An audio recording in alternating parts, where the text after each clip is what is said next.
نحمده ونصلي ونسلم على رسوله الكريم اما بعد فاعوذ بالله من الشيطان الرجيم بسم الله الرحمن الرحيم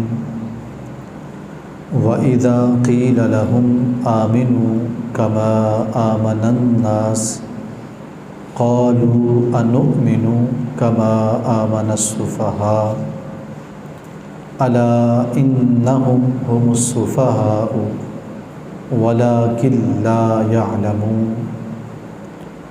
صدق الله العظيم وصدق رسوله النبي الكريم الرؤوف الرحيم ان اللہ وملائکتہ یصلون علی النبی یا ایہا الذین آمنوا صلوا علیہ وسلموا تسلیما۔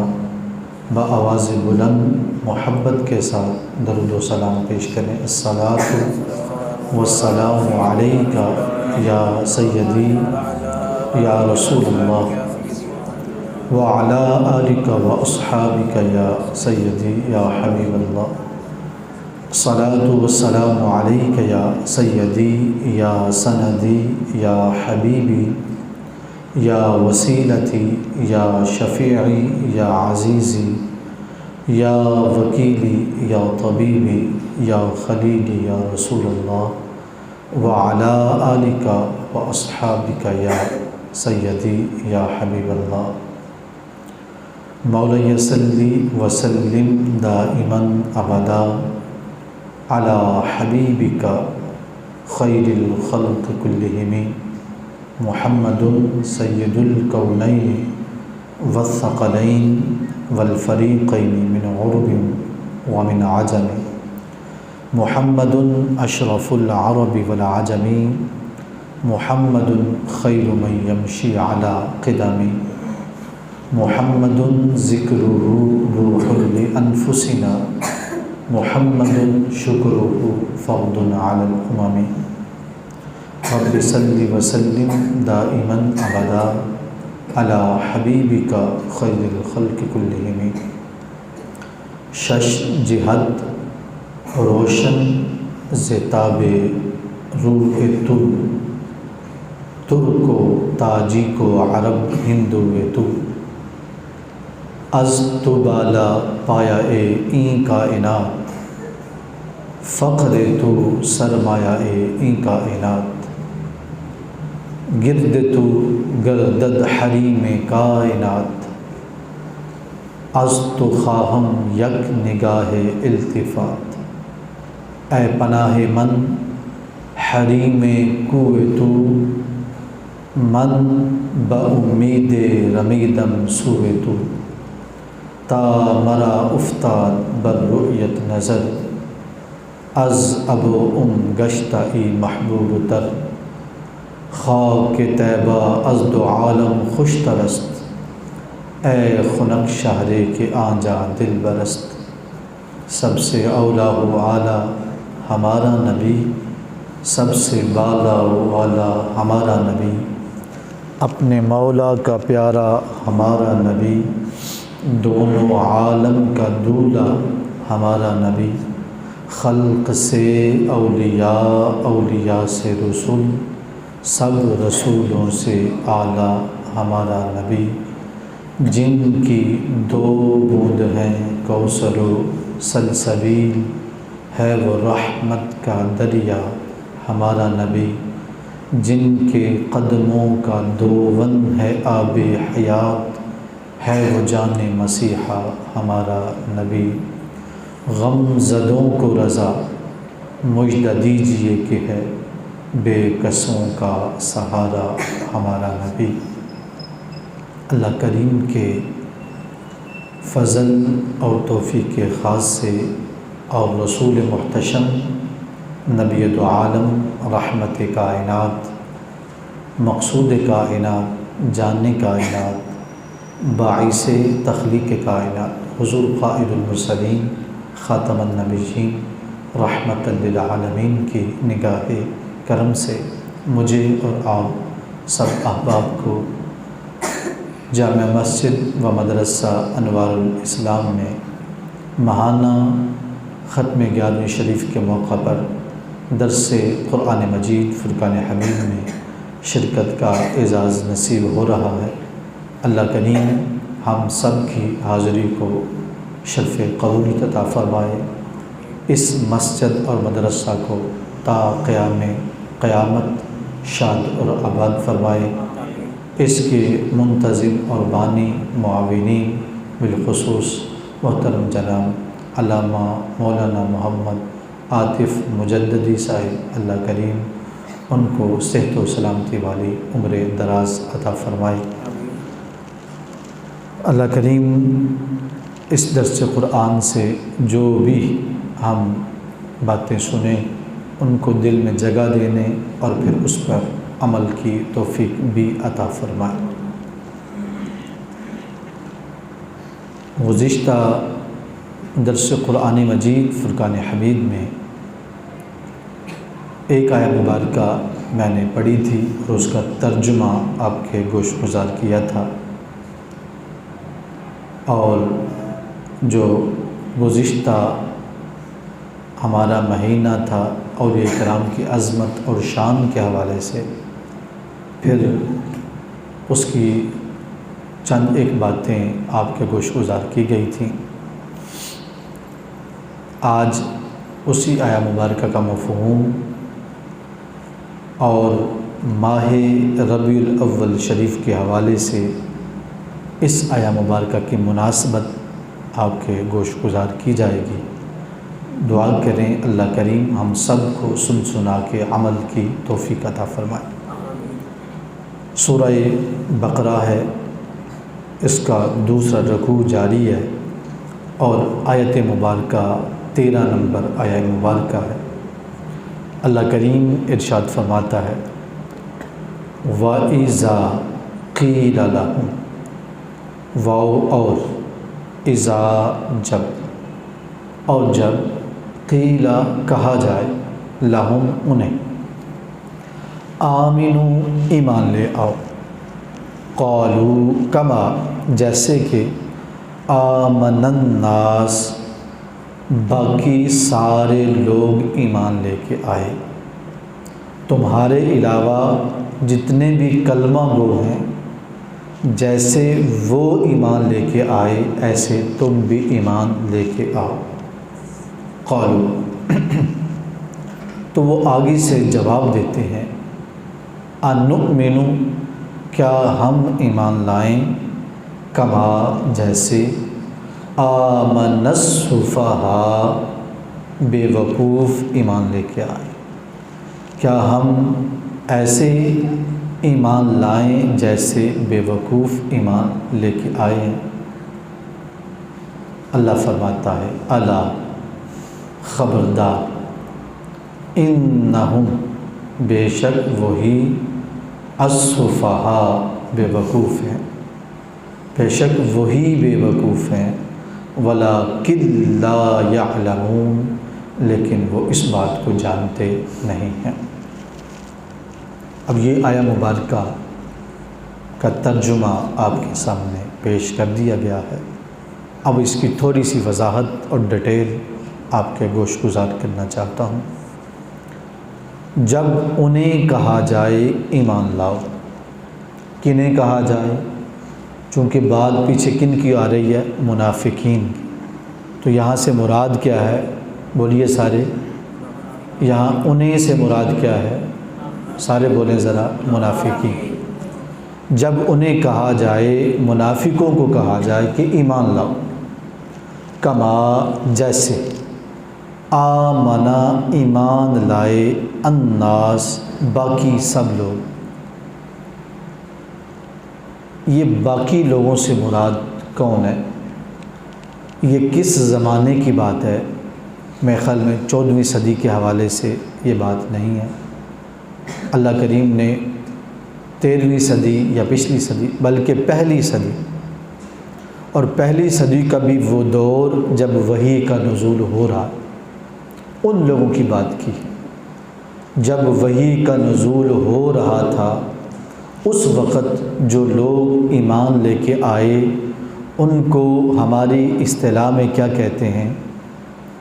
ان کو کیا کہتے ہیں بھلا؟ ان کو بیٹا صحابی کہتے ہیں۔ ان کو کیا کہتے ہیں؟ صحابی۔ جب وحی کا دور تھا اور جنہوں نے اس وقت ایمان لایا، یقیناً انہوں نے چہرہ رسول، والضحیٰ کے چہرے، واللیل کے زلفوں، ذات رسول صلی اللہ علیہ وسلم کی زیارت بھی کی۔ تو لہٰذا جو اس وقت ایمان لے کے آئے ان کو کیا کہتے ہیں؟ ذرا اور آہستہ آپ بول سکتے ہیں؟ ابھی تھک گئے ہیں اور ابھی سے آپ کو نیند آنی شروع ہوگی، ذرا ساتھ چلیں گے تو بات چلے گی، ٹھیک ہے؟ میرے سامنے تو جو ہے نا دو بندے بھی ہوں تو ہم نے تو درس دینا ہے، ٹھیک ہے؟ درس کے لیے ضروری نہیں ہے کہ پورا بہت بڑا مجمع ہو، ہمیں تو ایک بھی بندہ کافی ہوتا ہے۔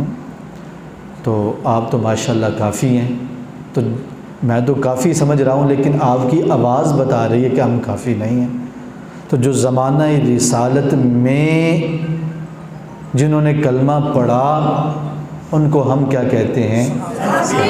ماشاءاللہ۔ جب وحی کا نزول ہو رہا تھا اس وقت کلمہ پڑھنے والے صحابہ تھے۔ تو صاف ترجمہ ہو گیا کہ جب اللہ تعالیٰ نے منافقین کو کہا کہ ایمان لے کے آؤ جیسے صحابہ ایمان لے کے آئے، جیسے کون ایمان لے کے آئے؟ صحابہ پاک رضوان اللہ تعالیٰ علیہم اجمعین، جیسے میرے محبوب کے صحابی ایمان لے کے آئے ویسے ایمان لے کے آؤ۔ اچھا، تو آگے سے ان کا جواب کیا ہوتا ہے؟ جواب یہ ہوتا ہے قالوا انؤمن کما آمن السفہاء، کیا ہم ایسے ایمان لے کے آئیں جیسے بے وقوف ایمان لے کے آئیں؟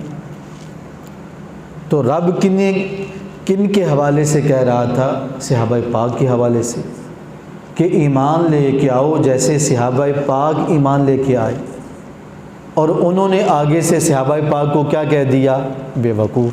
انہوں نے کہا کیا ہم ایسے ایمان لے کے آئیں جیسے بے وقوف ایمان لے کے آئیں؟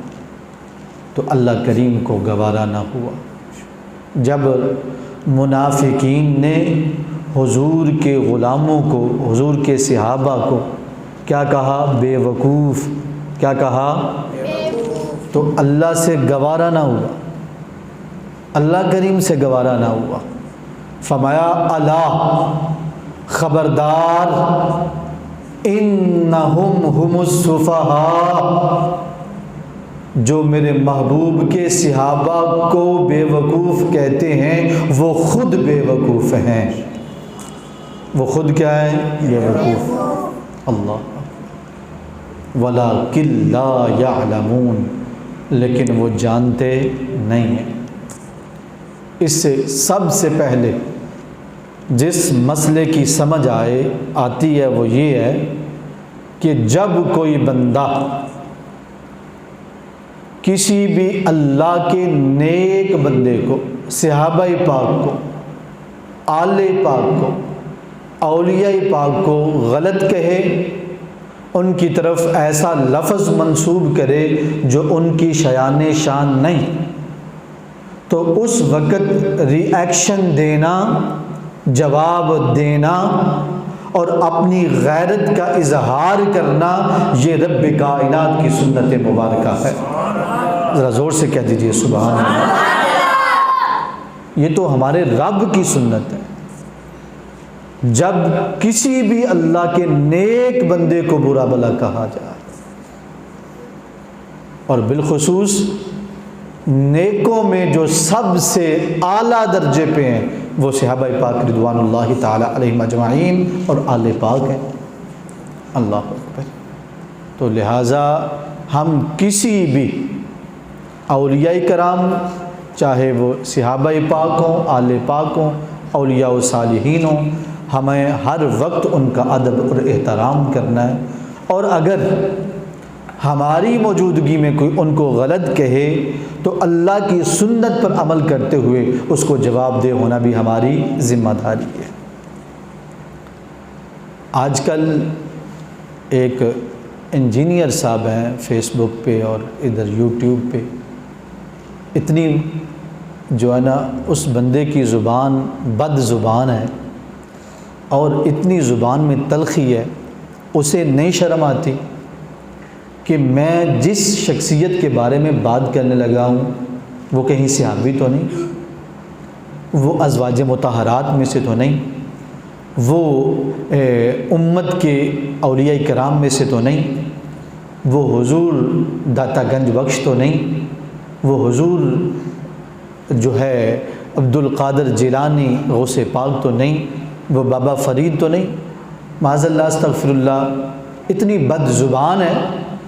تو یہ طریقہ صالحین امت پر اعتراض کرنا، انہیں ان کی طرف ایسے لفظ منسوب کرنا جو ان کی شایان شان نہ ہوں، یہ اہل ایمان کا طریقہ نہیں ہے، یہ مومنوں کا طریقہ نہیں ہے، یہ منافقین کا طریقہ جو اسلام میں دراڑ ڈالنا چاہتے ہیں، جو اسلام میں فرقہ بندی چاہتے ہیں، جو اسلام کے اندر اپنی من مانی کرنا چاہتے ہیں، یہ ان کا طریقہ ہے۔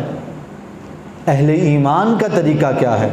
اہل ایمان روزانہ جب نماز پڑھتے ہیں اللہ کی بارگاہ میں عرض کرتے ہیں مولا کریم اہدنا الصراط المستقیم، ہمیں سیدھی راہ پہ چلا۔ کون سی سیدھی راہ؟ صراط الذین انعمت علیہم، مولا کریم اپنے ان نیک بندوں کی راہ جن پر تیرا انعام ہوا ہے۔ مومن کہتے ہیں اے اللہ ہمیں داتا گنج بخش کی راہ پہ چلا، ہمیں غوث پاک کے راستے پہ چلا، ہمیں جو ہے خواجہ معین الدین چشتی اجمیری کے راستے پہ چلا، ہمیں بابا فرید کے راستے پہ چلا، ہمیں مجدد الفسانی کے راستے پہ چلا، ہمیں امام حسین پاک کے راستے پہ چلا، ہمیں آل پاک کے راستے پہ چلا، ہمیں حضور کے صحابہ کے راستے پہ چلا دے اللہ۔ تو یہ ایمان والوں میں اور منافقین میں یہ بنیادی فرق ہے۔ جو منافقین ہیں وہ صالحین امت پر وہ اعتراض کرتے ہیں، اور جو مومنین ہیں وہ ان کے پیچھے چلنے کی اللہ سے دعا کرتے ہیں۔ وہ کیا کہتے ہیں؟ اللہ سے دعا کرتے ہیں۔ میری بات سمجھ آ رہی ہے؟ ہاں جی، ذرا توجہ فرمائیں گے تو انشاءاللہ میں بات کو آگے چلا رہا ہوں۔ اللہ حق، تو اللہ کریم نے فرمایا وَإِذَا قِيلَ لَهُمْ، جب ان کو کہا جائے آمنو، ایمان لاؤ، جیسے آمن الناس حضور کے صحابہ ایمان لے کے آئے، تو آگے سے جواب دیتے ہیں کیا ہم ایسے ایمان لائیں جیسے بے وقوف ایمان لے کے آئے؟ خبردار، وہی بے وقوف ہیں لیکن وہ جانتے نہیں ہیں۔ اللہ اکبر۔ تو اس آیہ مبارکہ میں اللہ کریم نے ہمیں حکم دیا، انہیں بھی اور پورے قرآن کے ذریعے سے سب کو حکم ہے کہ ہم نے ایمان وہ لانا ہے جو صحابہ پاک والا ایمان ہے، جو ان کا ایمان ہے، ایسا ایمان ہمارا ہونا چاہیے جن کو اللہ کریم نے معیار ایمان قرار دیا۔ صحابہ پاک کا ایمان معیار بن گیا، کسوٹی بن گیا، اور اللہ کریم نے فرمایا ان جیسا ایمان لے کے آؤ۔ اور ایک آیہ مبارکہ میں اسی مفہوم کی بالکل وضاحت ہے۔ اللہ کریم فرماتا ہے فَإِنْ آمَنُوا بِمِثْلِ مَا آمَنْتُمْ بِهِ، اے میرے محبوب کے صحابہ اگر وہ ایسے ایمان لے کے آئیں جیسے تم ایمان لے کے آئے، جیسے تم نے ایمان لایا ویسے وہ ایمان لائیں، تو پھر کیا ہوگا؟ فَقَدِ اهْتَدَوْا، ہدایت تب ملے گی۔ اگر کوئی بندہ چاہتا ہے مجھے ہدایت مل جائے تو پھر ویسے ایمان لے کے آئے جیسے حضور کے صحابہ ایمان لے کے آئے۔ اللہ اکبر۔ تو اس کا مطلب یہ ہے کہ اللہ کی بارگاہ میں صحابہ پاک کا ایمان معتبر ہے۔ صحابہ پاک کا ایمان کیا ہے؟ ذرا بولیے، آج یہ بڑی اہم گفتگو ہے، میں بنیادی چیزیں آپ کے ذہن میں بٹھانا چاہتا ہوں، اس لیے آہستہ آہستہ بات آپ کے ذہن میں بٹھانا چاہتا ہوں، بڑی اہم ضروری باتیں۔ اس سے پتہ چلا کہ صحابہ پاک کا ایمان اللہ کی بارگاہ میں کیا ہے؟ معتبر ہے. ایک بات یہ، اور دوسرا اللہ کریم پسند نہیں کرتا کہ صحابہ پاک کی طرف کسی ایسے لفظ کو منسوب کیا جائے جو ان کی شایان شان نہیں ہے. اللہ اکبر.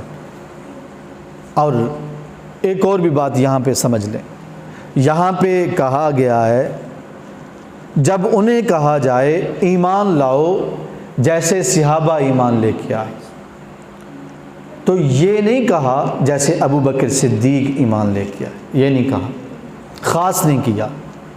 اور یہ بھی نہیں کہا جیسے عمر فاروق رضی اللہ تعالیٰ عنہ ایمان لے کے، یہ بھی نہیں کہا. اور یہ بھی نہیں کہا ایسے ایمان لے کر جیسے سیدنا عثمان، بولیے سیدنا عثمان غنی ایمان لے کے آئے.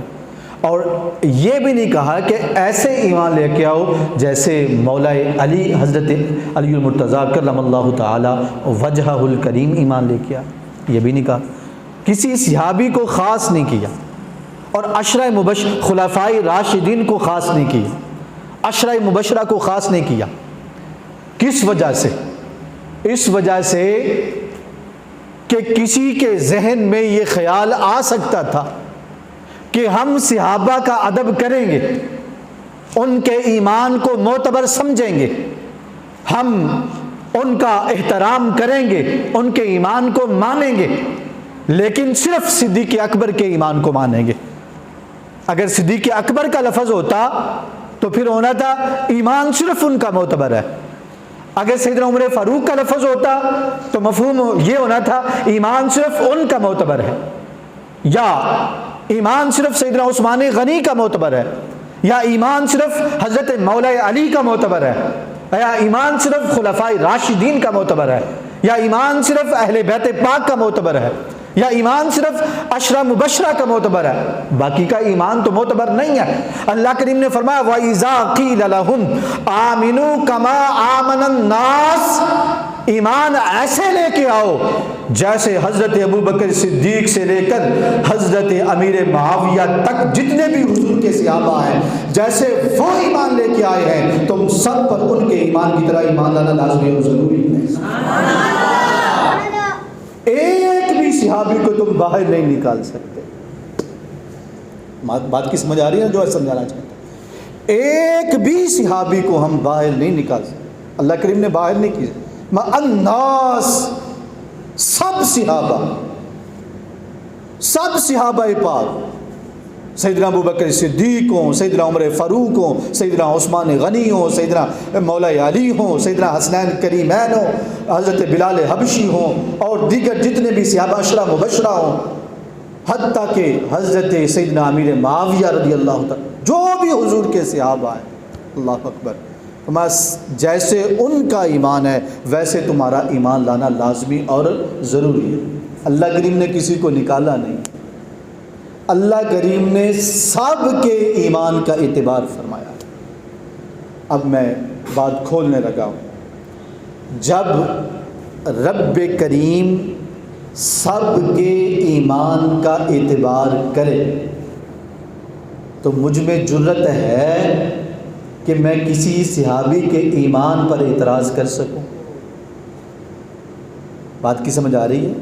جب رب کائنات حضور کے سارے صحابہ کے ایمان کو تسلیم کرے، مانے، اس کا اعتبار کرے، بلکہ ان کے ایمان کو معیار قرار دے، ان کے ایمان کو کسوٹی قرار دے، تو کیا کسی مسلمان میں یہ جرأت ہو سکتی ہے کہ وہ ان کے ایمان پر اعتراض کرے؟ اس کا مطلب یہ ہے جو صحابہ پاک کے ایمان پہ اعتراض کرتے ہیں وہ اس زمانے میں بھی منافقین تھے، اور آج بھی جو اعتراض کرتے ہیں وہ آج بھی کیا ہے؟ منافقین. مومن نہیں، مسلمان نہیں ہے، وہ منافق ہے جو آقا کریم علیہ الصلوۃ والسلام کے صحابہ پاک کے ایمان کا اعتبار نہ کرے، کہے ان میں یہ کمی تھی، ان میں یہ کمی تھی. ہمارے حضور فرماتے ہیں اصحابی کالنجوم، میرے صحابہ ستاروں کی مثل ہیں.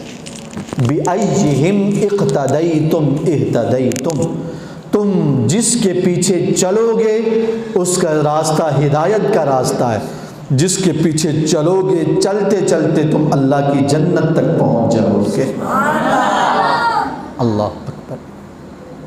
تو فرمایا وَإِذَا قِيلَ لَهُمْ آمِنُوا، جب ان کو کہا جائے ایمان لاؤ، جیسے حضور کے صحابہ ایمان لے کے آئے تو آگے سے کیا جواب دیتے ہیں؟ کیا ہم ایسے ایمان لائیں جیسے بے وقوف ایمان لے کے آئے ہیں؟ خبردار، وہی بے وقوف ہیں لیکن وہ کسی بات کو جانتے نہیں۔ اب اگلی بات جو آپ کو سمجھانی ہے بڑی اہم ہے اور ضروری ہے، اور اس کی ربیع الاول شریف سے مناسبت ہے۔ توجہ ہے بھائی سب کی؟ اللہ اکبر، ذرا توجہ ہے تو سبحان اللہ کہہ دیں۔ ماشاء اللہ۔ وہ بات یہ ہے کہ منافقین حضور کے صحابہ کو بے وقوف کیوں کہتے تھے؟ کس بیس پہ کہتے تھے؟ آخر جو ہے نا وہ جو ہے نا ان کی یہ بات کی کوئی بیس تو ہوگی، جو انہوں نے اپنے ذہن میں خیال بنایا ہوا ہے، وہ خیال کیا تھا؟ وہ تصور کیا تھا؟ وہ تصور یہ ہے کہ جو منافقین ہیں ان کے ایمان کا معیار، ان کے ایمان کا طریقہ کار صحابہ پاک کے ایمان سے مختلف ہے۔ ان کا ایمان لانے کا انداز اور ہے، اور صحابہ پاک کے ایمان لانے کا انداز کیا ہے؟ اور ہے۔ انداز مختلف ہے، سوچ مختلف ہے۔ ان کی سوچ کیا ہے؟ ان کی سوچ یہ ہے کہ اللہ کے نبی جو بات ہمیں حکم دیتے ہیں ہم عمل کریں گے۔ نماز کا حکم دیا ہم نے عمل کیا، روزے کا حکم دیا ہم نے عمل کیا۔ ہم وہ بات مانیں گے جو اللہ کے نبی نے ارشاد فرمائی ہے، اور ہمارے لیے جو معتبر ہے وہ پیغام ہے، ہمارے لیے معتبر چٹھی ہے۔ اللہ کی طرف سے جو ہدایت ہے وہ معتبر ہے۔ جو ہدایت لے کے آنے والے ہیں وہ بڑے بھائی جیسے ہیں، وہ گاؤں کے چودھری جیسے ہیں، وہ ہمارے جیسے ہیں۔ ان میں اور ہم میں کوئی فرق نہیں خاص، بس فرق یہ ہے ان کے اوپر نبوت آ گئی اور ہمارے پاس نبوت نہیں ہے۔ دو فرق ہے بنیادی۔ ایک کام وہ کریں گے جو ہمیں اللہ نے حکم دیا، اور دوسرا معتبر ہدایت ہے اور محترم ہدایت ہے۔ جو نبی ہدایت لے کے آئے ان کی اتنی کوئی حیثیت نہیں ہے، وہ ہماری جیسے ہیں۔ اللہ اکبر۔ اور جب وہ صحابہ پاک کو دیکھتے کہ صحابہ پاک رضوان اللہ تعالی علیہم اجمعین کسی بھی جہت میں صحابہ پاک اپنے آپ کو حضور جیسا نہیں جانتے تھے۔ کسی بھی جہت میں انہوں نے کبھی یہ نہیں کہا کہ اللہ کے محبوب ہم جیسے ہیں، بلکہ صحابہ پاک کو سنو، حضرت عباس حضور کے چاچا ہیں، ٹھیک ہے؟ تو آپ کو کسی نے سوال کیا آپ بڑے ہیں یا حضور بڑے ہیں؟ یقیناً چچا کی عمر زیادہ ہی ہوتی ہے، لیکن آپ کا جواب اتنا محتاط اور اتنا خوبصورت کہ جس سے ادب کے سارے دروازے کھل گئے۔ آپ فرمانے لگے پیدا میں پہلے ہوا ہوں لیکن بڑے اللہ کے محبوب صلی اللہ علیہ وسلم۔ پیدا میں پہلے ہوا ہوں لیکن بڑے کون ہیں؟ حضور صلی اللہ علیہ وسلم۔ حضرت سیدنا علی المرتضیٰ رضی اللہ تعالیٰ عنہ فرماتے ہیں لم ارى قبلہ ولا بعدہ مثلہ، فرماتے ہیں ہم نے جو شان رب کائنات نے اپنے محبوب کو عطا فرمائی ہے، اس شان والی شخصیت نہ حضور سے پہلے کبھی دیکھی ہے نہ حضور کے بعد کبھی دیکھی ہے۔ صحابہ کرام پاک تو یہ کہتے ہیں، اور حضرت حسان بن ثابت نے تو انتہا فرما دی، فما وَأَحْسَنُ مِنْكَ لَمْ تَرَ قَطُّ عَيْنِي، حضور آپ جیسا حسین میری آنکھ نے کبھی دیکھا ہی نہیں۔ وَأَجْمَلُ مِنْكَ لَمْ تَلِدِ النِّسَاء، اور اے رب کے محبوب آنکھ دیکھتی تب جب کوئی ماں پیدا کرتی۔ حسان بن ثابت کا اعلان ہے، کسی ماں نے آپ جیسا جمیل جنا ہی نہیں ہے۔ اللہ اکبر، خلقت مبرأ من کل عیب، اللہ نے آپ کو ہر عیب سے پاک پیدا کیا ہے، ایسے محسوس ہوتا ہے کأنک قد خلقت کما تشاء۔ اللہ کریم آپ سے پوچھتا گیا اور رب کائنات نے آپ کا وجود مسعود تخلیق فرما دیا۔ اللہ اکبر۔ اور یہ تو صحابہ پاک ہے نا، حضرت جبریل امین تو وہ ہیں جو سارے نبیوں کے صحابی ہیں، جنہوں نے سارے نبیوں کی زیارت کی ہے۔ اور آپ کیا کہتے ہیں؟ آپ کہتے ہیں آپ کے فرمان کا مفہوم فارسی آفاق ہا گردیدہ ام، بس یار خوباں دیدہ ام، مہر بتاں ورزیدہ ام، لیکن تو چیزیں دیگری۔ اے رب کے محبوب آدم علیہ السلام سے لے کر عیسیٰ علیہ السلام تک سارے نبی تشریف لائے، بس یار خوباں دیدہ ام، اللہ کے حسین و جمیل چہرے والے نبی میں نے دیکھے، رسول دیکھے، بڑی بڑی شانوں والے دیکھے، لیکن جو رب نے آپ کو شان عطا فرمائی ہے وہ کسی نبی کے حصے میں نہیں آئی ہے۔ اللہ اکبر اللہ۔ تو یہ صحابہ پاک کا یہ عقیدہ ہے۔ اور جو منافقین تھے وہ کہتے تھے نہیں ہمارے جیسے ہیں، ان میں اور ہم میں کیا فرق ہے، دو ہی تو ہاتھ ہیں ان کے، اور دو ہی تو آنکھیں ہیں ان کی، اور دو ہی تو قدم ہیں ان کے، جیسے ہماری زبان ہے ایسے ان کی زبان ہے، اور جیسے ہمارے کان ہیں ویسے ان کے کان ہیں، اور جیسے ہم کھاتے ہیں پیتے ہیں سوتے ہیں جاگتے ہیں شادیاں کرتے ہیں نکاح ہوتا ہے بچے ہوتے ہیں اولادیں ہوتی ہیں، ایسے ان کے سارے معاملات ہیں، ہمارے جیسے ہیں، ان میں اور ہم میں کوئی فرق نہیں ہے۔ اللہ اکبر۔ لیکن صحابہ نے ایسے نہیں کہا، صحابہ نے کہا اللہ نے محبوب کی آنکھیں تو دو بنائی ہیں، لیکن رب نے اپنے محبوب کو شان یہ عطا فرمائی ہے ہم اپنے پیچھے دیکھ نہیں سکتے، لیکن رب کے محبوب فرماتے ہیں اے میرے صحابہ جب میرے پیچھے نماز کے لیے کھڑے ہوتے ہو میں تمہیں تو دیکھنا بڑی دور کی بات ہے، یہ تو بڑے آسان بات ہے، تمہارے دلوں پر جو کیفیات طاری ہوتی ہیں رب کائنات مجھے ان کیفیات سے بھی آگاہ فرما دیتا۔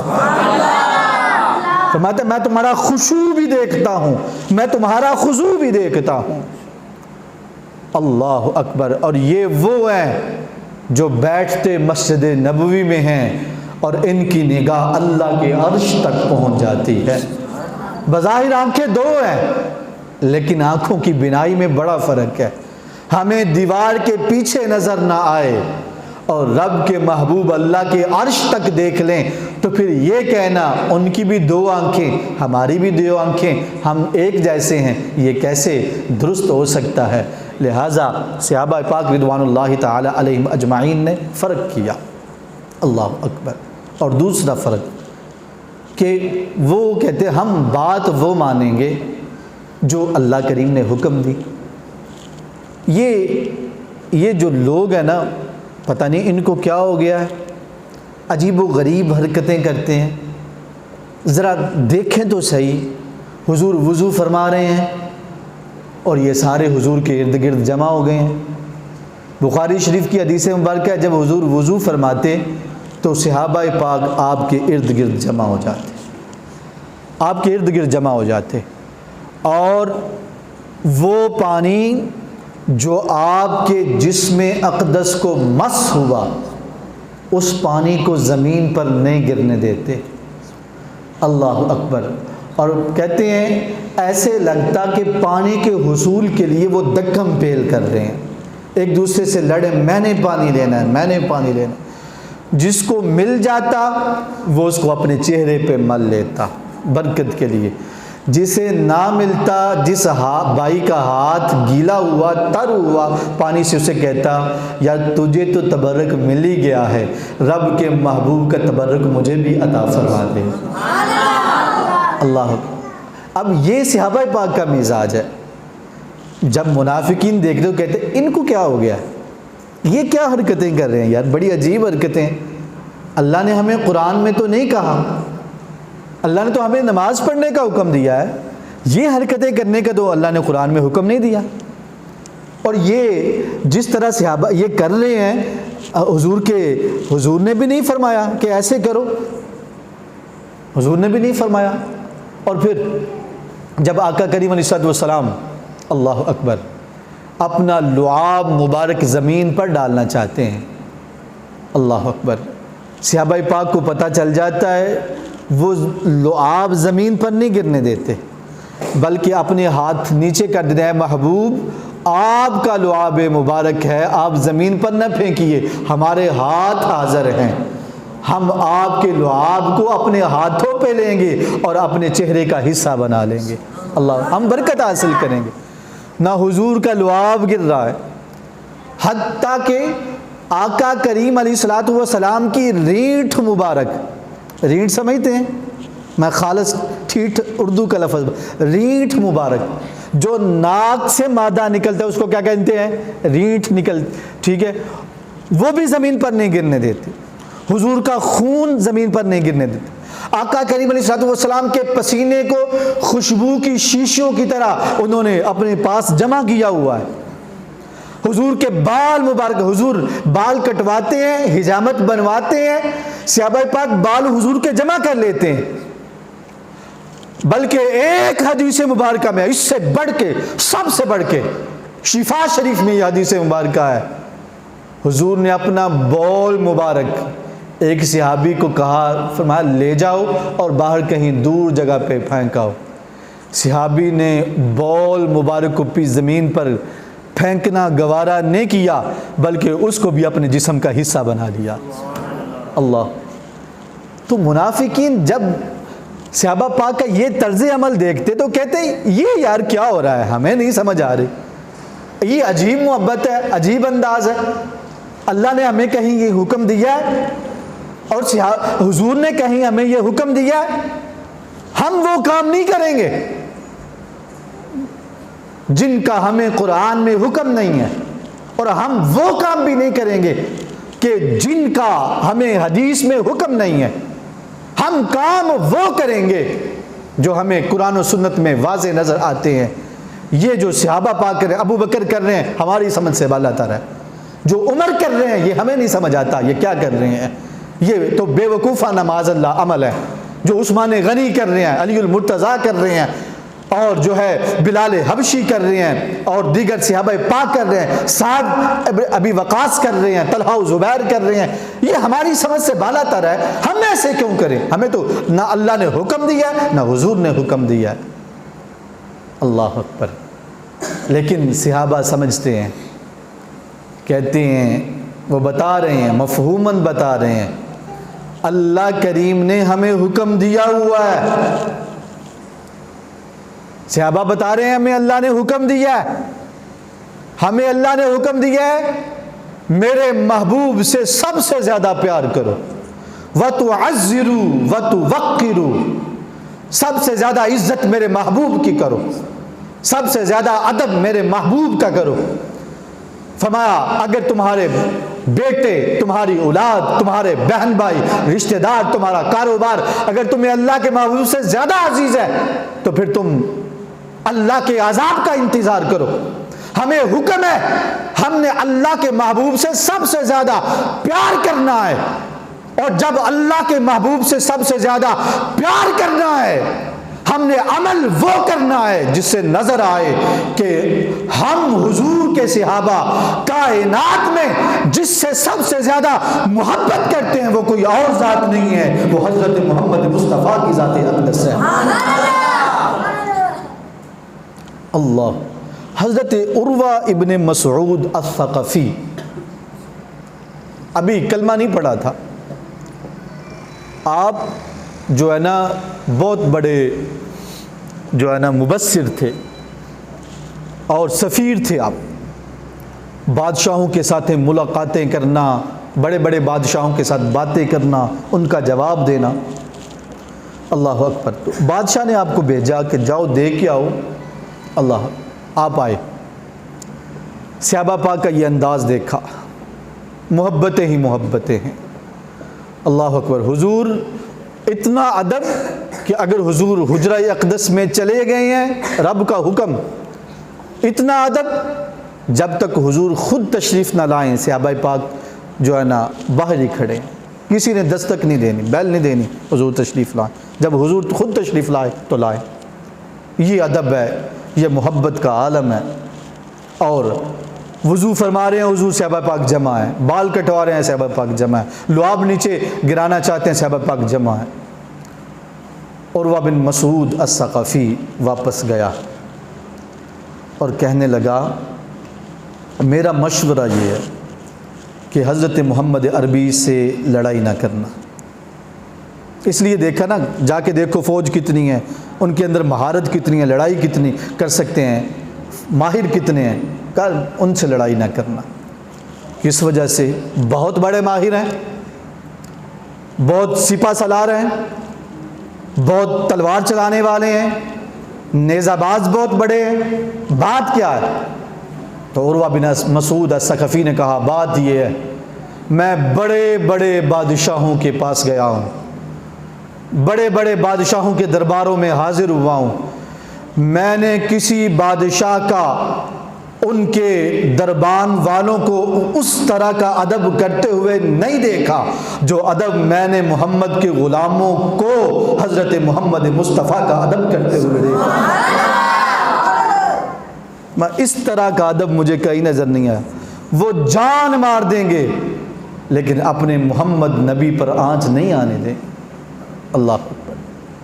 تو یہ ہے، ایک ہے منافقین کا ایمان اور ایک ہے صحابہ پاک کا ایمان۔ آج جب ربیع الاول شریف آتا ہے نا، تو جب عاشقان رسول صلی اللہ علیہ وسلم حضور کی محبت میں وہ کام کرتے ہیں، وہ کام جن کا اللہ نے قرآن میں حکم نہیں دیا، اب وہی بات میں کہہ رہا ہوں، اور وہ کام کرتے ہیں جن کا اللہ نے حدیث میں، حضور نے حدیث میں حکم نہیں دیا، لیکن وہ کام حضور کی محبت میں کر رہے ہیں، حضور کی شان کو بڑھانے کے لیے کر رہے ہیں، حضور کی محبت کو اجاگر کرنے کے لیے کر رہے ہیں، اور کام جائز کر رہے ہیں۔ جیسے صحابہ پاک حضور کی محبت کو ظاہر کرنے کے لیے جائز کام کر رہے ہیں، ویسے وہ کر رہے ہیں، وہ چراغاں کر رہے ہیں، وہ اپنے گھروں کو سجا رہے ہیں، وہ اپنے چرستوں کو سجا رہے ہیں، وہ محافل میلاد کا انعقاد کر رہے ہیں، وہ مختلف جائز کام کر رہے ہیں۔ تو بعض احباب کی طرف سے بالکل وہی اعتراض آتا ہے کہ یار یہ کیا کام شروع کر دیے ہیں انہوں نے، ٹھیک ہے، ان کاموں کی بھلا کوئی ضرورت ہے؟ اللہ کے رسول تشریف لائے تھے ہمیں نماز، روزہ، حج، زکوٰۃ سکھانے کے لیے، تو ہم نے تو وہ کام کرنے ہیں نا۔ کہیں اللہ کے قرآن نے چراغاں کرنے کا حکم دیا ہے تو ہم تو نہیں کریں گے، یہ پتہ نہیں کیا کر رہے ہیں۔ ہم جھنڈیاں نہیں لگائیں گے، ہم محفل میلاد نہیں کریں گے، کہیں اللہ نے کی ہے، ہمیں حکم دیا ہے، حضور نے ہمیں حکم دیا ہے، لہذا ہم یہ کام نہیں کریں۔ اللہ اکبر۔ تو میں اس آیہ مبارکہ کی روشنی میں عرض کرنا چاہتا ہوں کہ حضور کی محبت میں جیسے صحابہ پاک رضوان اللہ تعالی علیہم اجمعین نے وہ کام کیے جو واضح طور پر قرآن میں موجود نہیں تھے، حدیث رسول میں ان کا حکم نہیں تھا، لیکن محبت رسول میں، ادب رسول میں انہوں نے کام کیے، منافقین نے صحابہ پاک کو بے وقوف کہا، اللہ کی طرف سے جواب آیا میرے محبوب کے صحابہ بے وقوف نہیں ہیں، بلکہ اگر تم چاہتے ہو تمہارا ایمان اللہ کی بارگاہ میں قبول ہو جائے، اللہ کریم تمہارے ایمان کا اعتبار کرے، اگر تم چاہتے ہو کہ رب کائنات تمہارے ایمان کو تسلیم کرے، تو تمہیں اس طرح ایمان لانا ہوگا جیسے میرے محبوب کے صحابہ ایمان لانے سے، ان کے ایمان کی طرح ایمان لانا ہوگا۔ تو ہم بھی عرض کرنا چاہتے ہیں، اگر آپ نے اپنے ایمان کو معتبر ٹھہروانا ہے تو پھر ایسے ایمان لے کے آؤ جیسے آج کے عاشقان رسول ایمان لے کے آتے ہیں۔ اللہ اکبر۔ تو یہ اللہ کریم نے اس آیہ مبارکہ میں ہمیں ارشاد فرمایا کہ جب مومنین کو، منافقین کو کہا جائے کہ ایمان لاؤ جیسے لوگ ایمان لائے یعنی صحابہ، تو آگے سے جواب دیتے ہیں کہ ہم ایسے ایمان لائیں جیسے بے وقوف۔ تو اللہ فرماتا ہے خبردار میرے محبوب کے صحابہ کو بے وقوف کہنے والے خود بے وقوف ہیں۔ آج کا درس میں اسی پر اختتام پذیر کرتا ہوں۔ بس آخری دو پیغام آپ کے گوش گزار کرنا چاہتا ہوں۔